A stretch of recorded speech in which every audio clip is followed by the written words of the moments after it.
Let's talk about 6 weird little things that I do that have genuinely gotten me almost everything that I want. Number 1, when I am walking anywhere, the thing that I am running through my head is they don't know I'm a multimillionaire. When I'm walking down the street, in a grocery store, I'm running errands, I have my headphones on, I am consistently repeating to myself, that person doesn't know I'm a multimillionaire. I don't know why, but this just puts me in an energy of I can be anyone that I want. These people don't know me. When you're consistently rehearsing your identity, you have infinite amounts of identities that you can embody and claim in a single moment. I have found when I do this, I just walk into the world with a different energy. I am walking down the street and I'm feeling myself. I am standing taller. I'm walking into places with more confidence. When I go to spend money, I am in the energy of abundance. I am channeling that energy. I go to tap my card at HomeSense. I've been telling myself for the last 10 minutes that I'm a multimillionaire and people don't know it. I'm rehearsing that as I'm tapping my card at the checkout, being like, this person, cashier, doesn't know that I'm a multimillionaire. Boom, I got it. The energy that just shifts when you do this is something only you can experience if you do it. So trust me when I say this one is just super simple to habit stack when you're walking around. The second weird little habit I do every single day is I talk to my money and my bank account as if we're besties. So many people want more money, but their relationship with money is negative. It's toxic. It's like we're frenemies. Talking to the money you already have with appreciation and gratitude will drastically change the way that money circulates in your life. A lot of people treat their money and their finances and the abundance in their life that they already have as someone they only like when it is doing something for them. So if you're only grateful when more money is coming in and you don't appreciate the money you already have and the things that it has already provided to you and gotten for you, then it's always going to feel like this push and pull relationship where you're in like a toxic relationship with it. If you treated a friend like this, if you treated a loved one like this, what makes you think they would want to come any closer to you? So I will literally say to my bank account, to the money that I have, we are expanding today, Sir Davos. And I have named my money Sir Davos. If you know, you know. Naming something sort of personifies it. Someone you just want to build a better relationship with. You're putting effort into it, you're watering it. And I really want you to realize that money is energy. And like I just said, act as if it is a friend. Personify money so that you start to build a healthy relationship with it.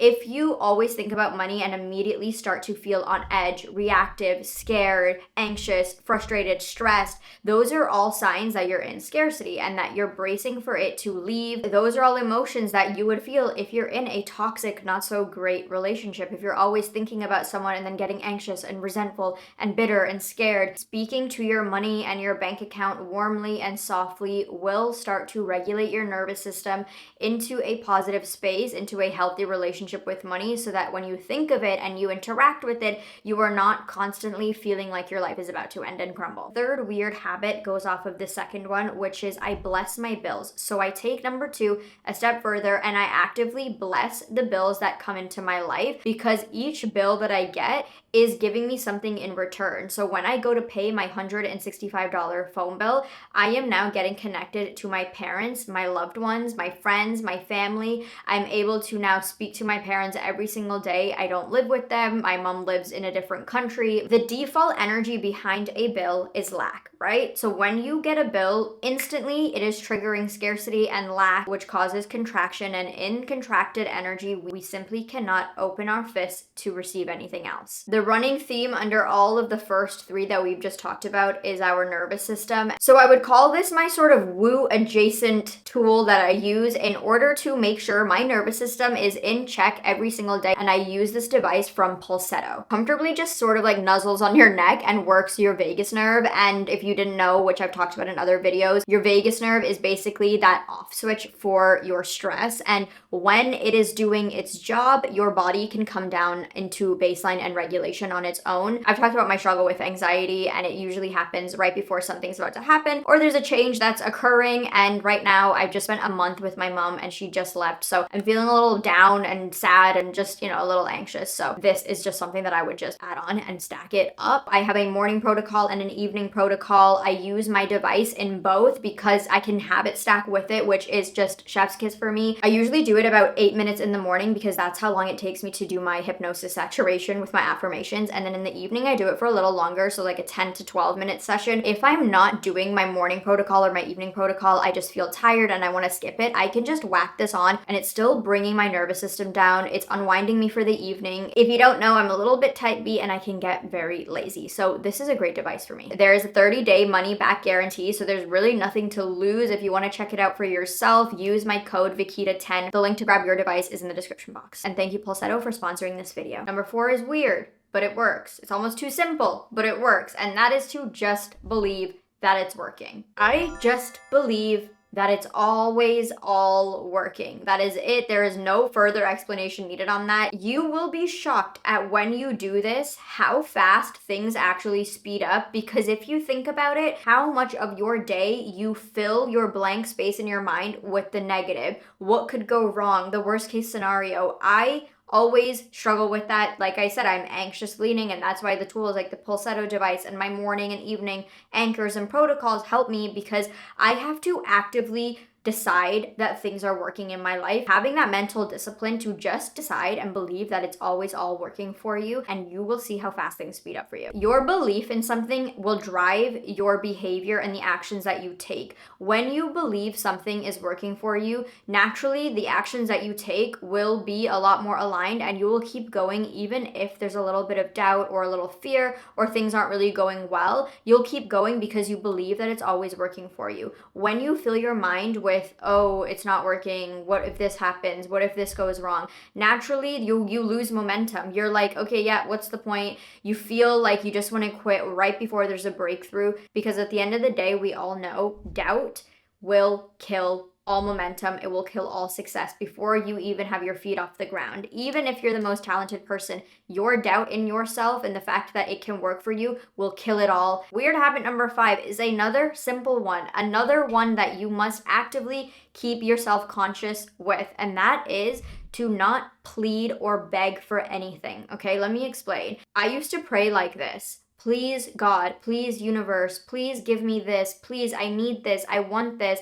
I have to have this. It was very like beggar energy, like a homeless man begging on the street. That was the way I used to pray. What switched it was, thank you for blessing me with this thing. Thank you for providing me with X, Y, and Z, my health, my love, my happiness, my friends, my family, shelter, food, everything. So I simply say thank you for what I want before I have it, before it even happens. Feel the difference in that energy. When you're begging, you're saying you don't have it. You're begging something outside of you to tell you that you can have it now. And I used to be in that energy for a very long time. Law of attraction community, you know, thanking in advance does the exact opposite. It's saying that you already have it and you're simply just looking forward and preparing for yourself to experience it in the physical, but you already have it energetically and you've already thanked the universe for it. Not that the universe is granting you your wishes, don't get it twisted. I've told this story 1,000 times over, but when I moved to England, I got on my hands and knees and I prayed for a specific apartment in a specific time frame, and I got the exact apartment in the exact specific time frame and the certain conditions that I wanted. And after doing that 2 or 3 times and getting my huge manifestations, I realized one thing.